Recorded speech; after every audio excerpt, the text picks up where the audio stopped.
Hari ini Anies pamitan kepada warga ibu kota dan menandakan berakhirnya 5 tahun menjabat sebagai Gubernur DKI Jakarta. Sejumlah capaian dan juga catatan menghiasi perjalanannya dalam memimpin lebih dari 10 juta warga DKI Jakarta.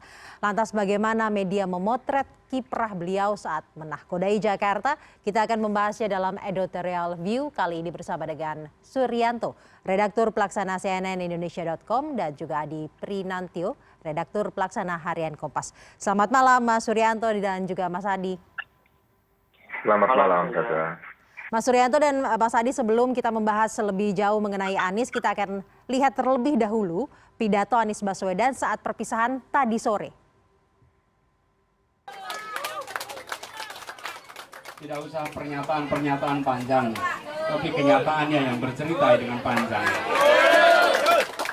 Yang kedua, saya tidak akan bicara panjang karena perjalanan ke depan masih panjang. Ini belum selesai. Kita baru selesai satu, setelah satu urusan selesai, bersiap untuk urusan berikutnya. Jadi, insya Allah sesudah ini tuntas satu amanah, kita bisa bertanggung jawabkan dan kita bersiap untuk amanah yang berikutnya. Lebak Bulus siap? Siap jalan sama-sama? Siap maju ke depan? Insya Allah seperti yang dulu dibukakan pintu-pintu kemudahan. Cukup menarik ya peristiwa pada hari ini Mas Suryanto dan juga Mas Adi. Pesta perpisahan ini berlangsung 1 hari dari pagi hingga sore hari. Pertanyaannya adalah bagaimana media memaknai pesta perpisahan Anies, apalagi tadi di wawancara disebutkan perjalanan ke depan masih panjang. Apakah ini benar-benar sekedar perpisahan atau upaya colong start untuk 2024? Saya mau ke Mas Suryanto terlebih dahulu, kemudian kita ke harian Kompas, Mas Adi. Ya, saja. Benar tadi yang Saza bilang bahwa menarik perpisahan Anies karena selain dengan diiringi oleh perpisahan pendukung gitu kan, ini antara warga DKI Jakarta yang menggelar acara perpisahan dengan gubernurnya, atau antara pendukung yang mau meramaikan hajatan jagoannya di Pilpres 2024 ini. Jadi agak ambigu juga acara hari ini. Terlepas dari itu, memang kita tidak bisa memisahkan konteks politik dalam perpisahan hari ini. Terkait perpisahan Anies hari ini saja, saya sendiri melihatnya, perpisahan hari ini juga berarti mengurangi tensi perdebatan di media sosial, karena kita tahu bahwa 5 tahun terakhir di Jakarta itu adalah 5 tahun yang cukup hangat, terutama di media sosial, bagaimana perdebatan-perdebatan yang selama ini terjadi, kubu sana, kubu sini, itu masih ada, bahkan masih ada aroma polarisasi, sisa-sisa dari Pilkada 2017 gitu loh.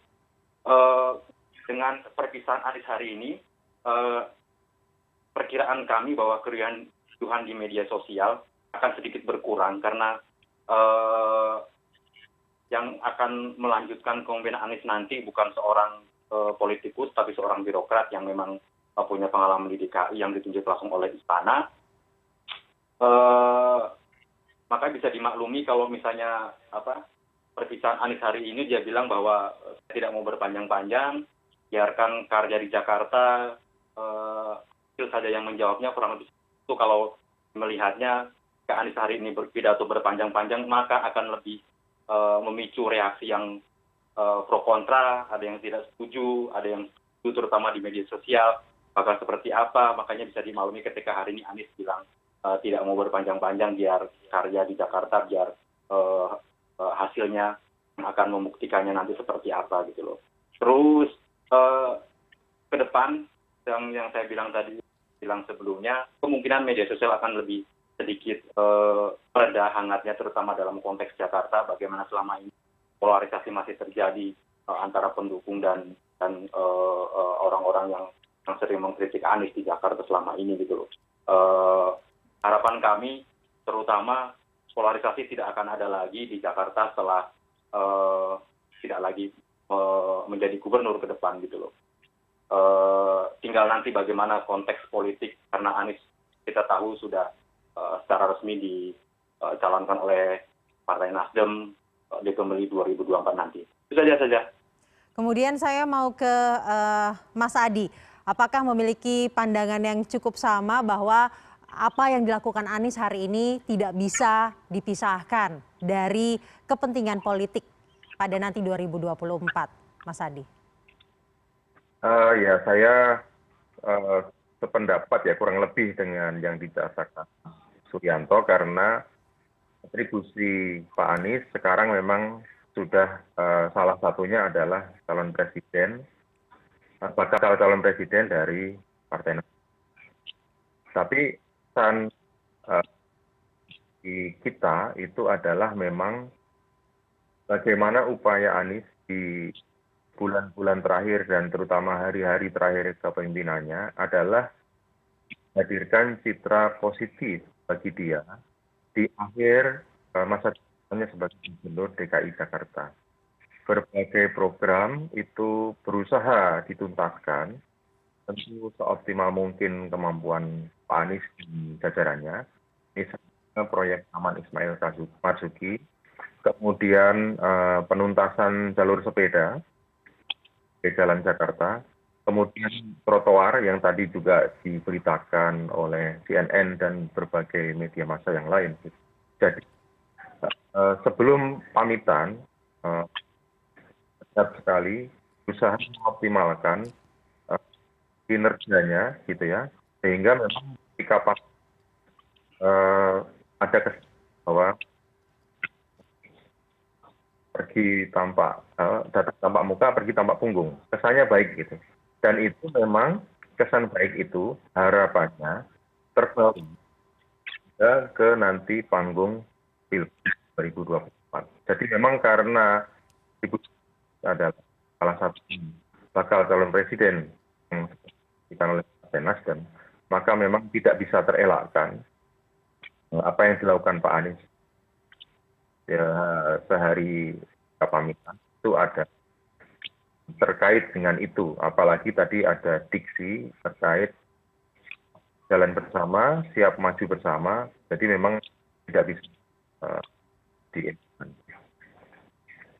Mas Adi, tadi ada yang disampaikan oleh Mas Suryanto mengenai ada catatan media dari Mas Suryanto bahwa selama 5 tahun terakhir aroma polarisasi ataupun bisa jadi aroma politik identitas ini sebenarnya masih kentara yang dari pemilu atau pilkada 2017 lalu terutama di media sosial. Bagaimana Harian Kompas mencatat, apakah juga menemukan hal tersebut yang masih terjadi dalam 5 tahun terakhir kepemimpinan, Mas Adi? Memang dalam beberapa survei amatan dari kami di redaksi Kompas, memang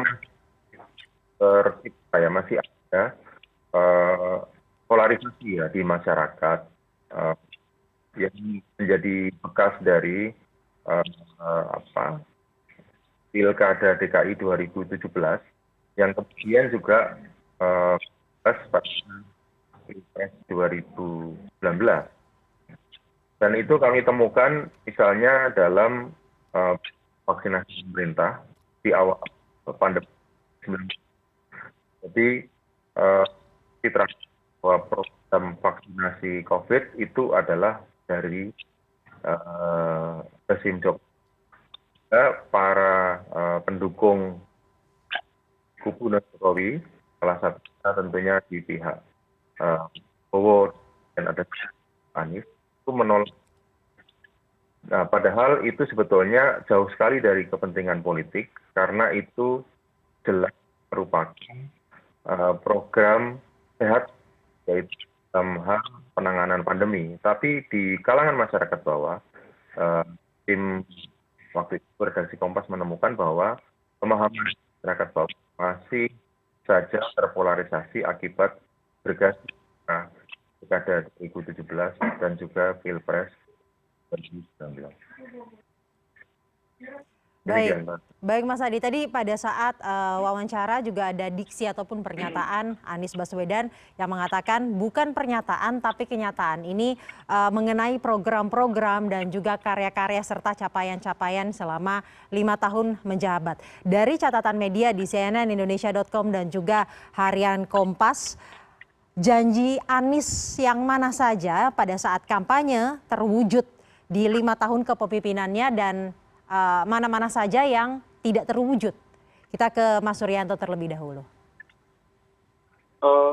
Saja kalau kita melihat masalah di Jakarta, pasti semua concern pada masalah banjir dan macet gitu loh. Apalagi perpisahan Anies ini bisa dibilang sedikit kurang manis lah, karena memang lagi di musim penghujan. Beberapa waktu lalu juga ada beberapa titik banjir yang jadi perhatian kita bersama, bahkan menjadi keprihatinan kita bersama saat ada korban tewas di TS Negeri 19 Jakarta beberapa waktu lalu gitu loh. Jadi dalam catatan kami yang jelas, banjir dan macet itu menjadi masalah utama yang memang sangat sulit dihadapi oleh Pemprov DKI Jakarta, siapapun gubernurnya, karena memang ini masalah yang sudah bertahun-tahun yang memang harus dipecahkan secara bersama gitu. Hanya Pemprov tapi juga pemerintah pusat, Pemda-Pemda di sekitar DKI Jakarta dan warga secara bersamaan gitu saja. Jadi dalam catatan kami yang jelas menjadi concern bersama bahwa banjir macet itu masih menjadi PR besar Anies dan nanti yang akan melanjutkannya. Dalam terkait Anies sendiri, kami melihat bahwa Anies bisa sepenuhnya bisa membuktikan bahwa jurus naturalisasi sungainya, karena ini yang jadi perdebatan kemarin antara naturalisasi dan normalisasi. Jurus naturalisasi Anies ini Anies belum bisa membuktikan bahwa lebih manjur dari jurus normalisasi sungai yang menurutnya sedikit berbeda dengan naturalisasi yang dia pakai. Terus lalu bagaimana sumur-sumur resapan yang menjadi satu andalan Anies menanggulangi banjir belum sepenuhnya efektif untuk menghilangkan banjir di beberapa titik kota. Terus untuk macet, memang kami melihat ini sebuah hal yang kompleks, jadi sudah semestinya Pemprov DKI Jakarta tidak bisa bekerja sendirian. Pemerintah pusat melalui Badan Pengelola Transportasi Jabodetabek itu harus turun tangan. Pemda-pemda sekitar juga harus keroyokan bersama Anies untuk menanggulangi macet di ibu kota. Dan yang lebih utama itu bagaimana upaya pemerintah secara keseluruhan untuk mendorong penggunaan transportasi umum, beralih dari transportasi pribadi ke transportasi umum. Sejauh ini Anies sudah mengupayakan untuk membangun integrasi antar moda dengan membangun bangunan-bangunan yang menjadi penghubung antara KRL atau MRT dengan Transjakarta. Artinya ini yang harus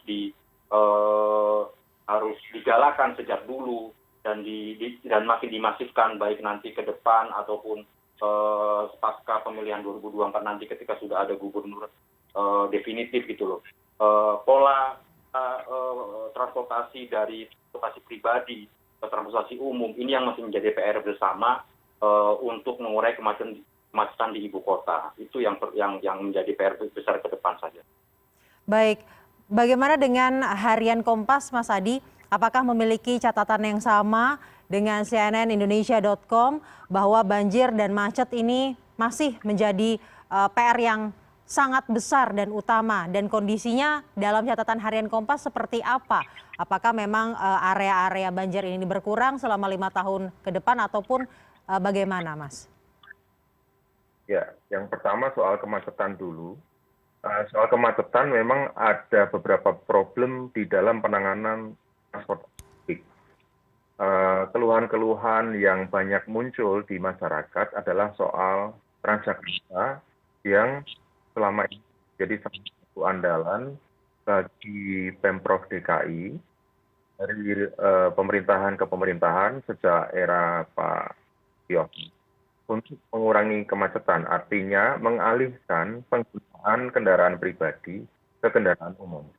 Tapi hingga sekarang masih terjadi beberapa masalah. Satunya adalah jam penerbangan bus Transjakarta yang belum konsisten, dan kemudian menyebabkan penumpukan penumpang pada jam-jam sibuk. Nah, itu yang belum optimal ya, sehingga pada akhirnya warga yang ingin beralih kendaraan, dalam kasus ini adalah Transjakarta, itu menjadi kurang yakin dengan optimalisasi transportasi publik ini. Jadi menurut kami, salah satu pangkal atau anda dari pengendalian kemacetan itu adalah optimalisasi transportasi publik. Dalam kasus Transjakarta itu masih optimal beberapa masa. Nah, kemudian soal banjir itu memang seringkali disampaikan oleh Pak Anies bahwa persentase wilayah yang banjir sebetulnya tidak terlalu luas.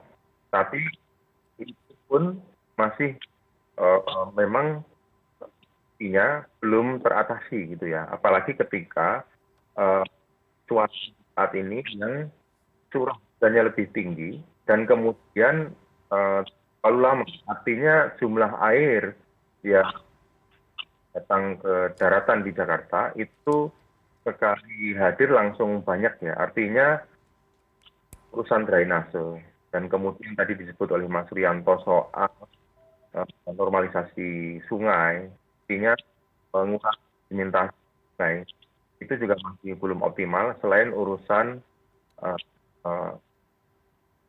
yang drainase. Ya.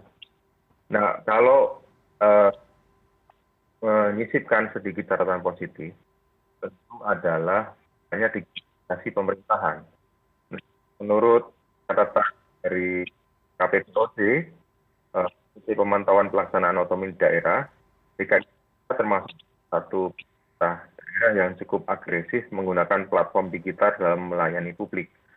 Sejak 2019, sekitar 6.000 persen terhadap 40 nelayan digital telah dilakukan.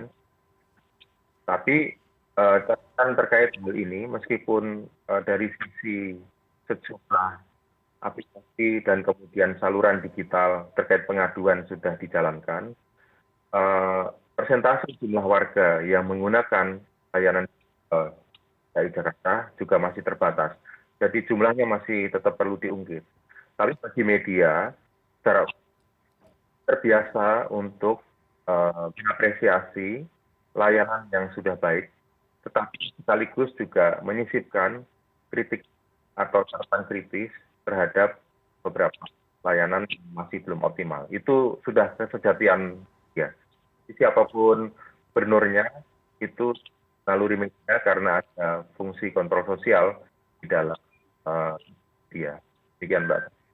Baik Mas Adi, selanjutnya saya mau ke pengganti Gubernur DKI Jakarta Anies Baswedan, yaitu penjabat Gubernur DKI Jakarta Heru Budi Hartono yang akan dilantik esok hari. Saya mau ke Mas Suryanto terlebih dahulu, bagaimana media melihat rekam jejak birokrat ini dalam nanti 2 tahun untuk menjadi background dalam 2 tahun memimpin DKI Jakarta. Apakah bisa menjawab tantangan DKI Jakarta dalam 2 tahun ke depan yang cukup berat, selain banjir dan macet harus juga menghadapi pemilu 2024. Bagaimana Mas Suryanto? Kita tahu Pak bahwa Pak Heru Budi ini kan sudah lama di Pemprov. Itu dia ditarik sebagai sekretaris presiden, tentunya Jokowi punya pertimbangan matang bagaimana Pak Heru Budi punya kemampuan untuk menjadi seorang birokrat kan. Lalu sekarang ditunjuk menjadi pengganti Anies, tentu ini juga menjadi pertimbangan matang Jokowi. Yang jelas selain PR berat berupa banjir dan macet yang tadi kita bahas, tentu menjadi sebuah PR besar bagi Pak Heru Budi bahwa sebagai seorang penjabat gubernur, dia punya kewenangan terbatas, tidak sepenuh tidak sepenuh gubernur definitif, apalagi masa kepemimpinan dia hanya 2 tahun, itu pun praktis terpotong oleh tahun-tahun politik tahun 2022 dan 2023, terus dari sisi parlemen dan DPRD jelas Pak Heru Budi tidak ada dukungan sepenuh jika seorang politik jadi gubernur. Ini menjadi sebuah PR tersendiri. Lalu tahun-tahun politik 2022 dan 2023 2024 ini menjadi sebuah tantangan tersendiri karena perhatian publik, perhatian DPRD tentu akan terkuras oleh kegiatan aktivitas politik. Jangan sampai aktivitas politik di tahun 2023 dan 2024 ini mengenyampingkan pelayanan-pelayanan publik dan pembangunan di Pemprov DKI Jakarta. Kurang lebih seperti itu saja. Baik, terima kasih Mas Suryanto. Nanti kita akan bahas mengenai topik lain, namun kalau saya bisa sedikit mereview, yang penting adalah dalam 2 tahun ke depan media seperti yang tadi dikatakan oleh Mas Adi, media harus menjadi kontrol sosial yang dapat mengapresiasi namun juga yang dapat mengkritisi bagaimana kinerja para pemimpin kita. Kita akan sudahi terlebih dahulu pembahasan mengenai terkait 5 tahun kepemimpinan Anies, Mas Suryanto dan Mas Adi. Pekan ini yang tidak kalah hangat juga mengenai soal pemanggilan Kapolda dan Kapolres se-Indonesia oleh Presiden Joko Widodo. Ini juga sangat menarik untuk dibahas peristiwanya, bagaimana media memaknai pertemuan ini. CNN Indonesia Newscast akan kembali usai jeda.